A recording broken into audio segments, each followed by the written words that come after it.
यंदाच्या पालखी सोहळ्यात अनेक वेगळ्या गोष्टी पाहायला मिळाल्या। आज संत ज्ञानोबा यांच्या पालखी सोहळ्याच्या परतीच्या प्रवासातील शेवटचं निरास्नान होतं। पालखी सोहळ्यातील ज्ञानेश्वरांच्या पालखीला पादुकांना 4 वेळा निरास्नान दिलं जातं। त्यापैकी हे शेवटचं निरास्नान आज निरेमध्ये होतं। निरा दुथडी भरून वाहत होती। आज पालखी सोहळा आल्यानंतर निरा नदीमध्ये ज्ञानोबा पादुकांना स्नान घालण्यात आलं। मात्र त्यानंतर या पालखी सोहळ्यामध्ये एक वाद पाहायला मिळाला।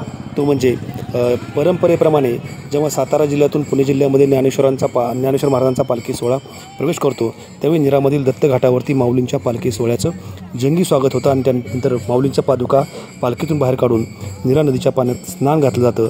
हे स्नान घातल्यानंतर पुढच्या विनेकरांना आणि मागच्या विनेकरांना पादुकांचं दर्शन दिलं जातं। यावर्षी मात्र फक्त रथाच्या पुढील दिंड्यांच्या विनेकरांनाच फक्त दर्शन दिलं गेलं। मात्र इतर पाठीमागच्या चालणाऱ्या दिंडींच्या विनेकरांना दर्शन दिलं नाही। त्यामुळं वारकरी आक्रमक झाले होते। रथामागे चालणाऱ्या दिंडीच्या विनेकरांना जोपर्यंत दर्शन देत नाही तोपर्यंत मागे हटणार नाही अशी वारकऱ्यांची भूमिका होती। दिंड्या मागे ठेवून मग शेवटी माऊलींचा पालखी सोहळा पुढे नेण्यात आला आणि काही दिंड्या मागेच ठेवण्यात आल्या की ज्या पालखी सोहळ्याच्या पाठीमागून चालतात असे विनेकरी मग पाठीमागेच थांबून राहिले। परंपरा मोडली जात असल्याने आम्ही आता हा विषय समाज आरतीमध्ये उपस्थित करू असं पाठीमागच्या दिंडीतील वारकऱ्यांनी सांगितलं। परंतु माऊलींच्या पादुका आमच्यापर्यंत आल्या पाहिजेत अशी त्यांची मागणी होती। पादुका सगळ्यांपर्यंत पोहोचणार नाहीत असं विश्वस्त मंडळाचं म्हणणं होतं।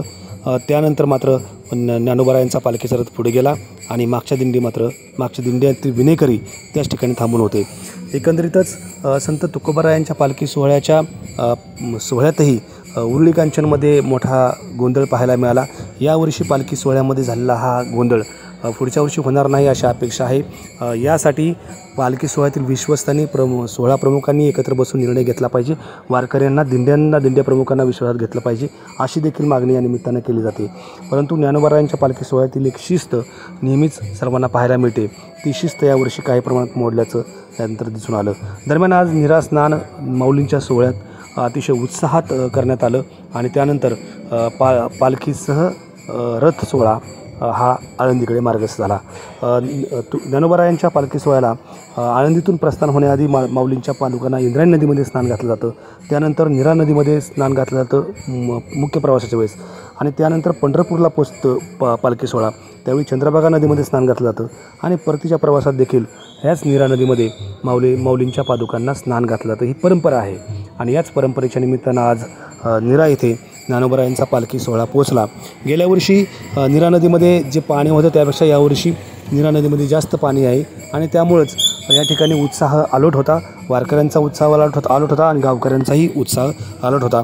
यानंतर पालखी सोहळ्यात हा आळंदीकडे मार्गस्थ झाला आहे।